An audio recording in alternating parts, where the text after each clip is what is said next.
নমস্কাৰ। ৰাজ্যৰ অংগনবাড়ী কৰ্মী সহায়িকা, আশা কৰ্মী আৰু মধ্যাহ্ন ভোজনৰ ৰন্ধনকৰ্মী সহায়িকাসকলৰ দৰমহা ২৬,০০০ টকালৈকে বৃদ্ধি আৰু চাকৰি চৰকাৰীকৰণৰ দাবীত চিটু আছামে এটি কঠোৰ সিদ্ধান্ত গ্ৰহণ কৰিছে। হয়, এয়া চাওক।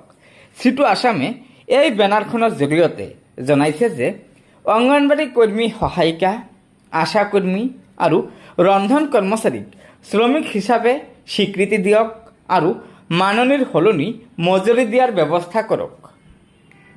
লগতে জনাইছে অসমত শ্ৰম কোডৰ প্ৰয়োগ বন্ধ ৰাখক।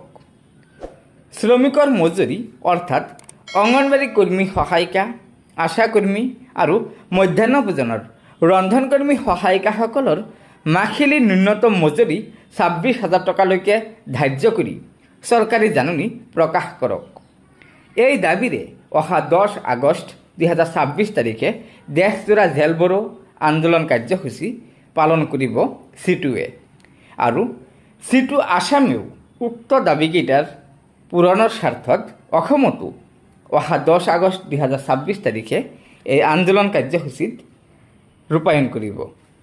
গতিকে বাইদেউসকল, আপোনালোকে নিশ্চয় জানিব পাৰিলে যে ৰাজ্যৰ অংগনবাড়ী কৰ্মী সহায়িকা, আশা কৰ্মী আৰু মধ্যাহ্ন ভোজনৰ ৰন্ধনকৰ্মী সহায়িকাসকলৰ মজুৰি ২৬,০০০ টকালৈকে বৃদ্ধি। লগতে এইসকল কৰ্মী সহায়িকাৰ চাকৰি নিয়মীয়াকৰণৰ দাবীত অহা ১০ আগষ্ট ২০২৬ তাৰিখে চিটুৱে দেশজুৰি ধৰ্মঘট আন্দোলন কাৰ্যসূচী ৰূপায়ণ কৰিব।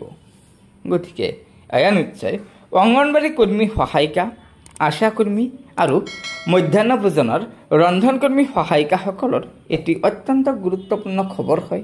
সেয়েহে লগৰ বান্ধৱীসকলক এই ভিডিঅ'টো শ্বেয়াৰ কৰি আজিৰ এই গুৰুত্বপূৰ্ণ খবৰটো জনাই দিব আৰু নতুনকৈ অহা বাইদেউসকলক অনুগ্ৰহ কৰি আমাৰ এই চেনেলটো ছাবস্ক্ৰাইব কৰি ল'ব। ধন্যবাদ।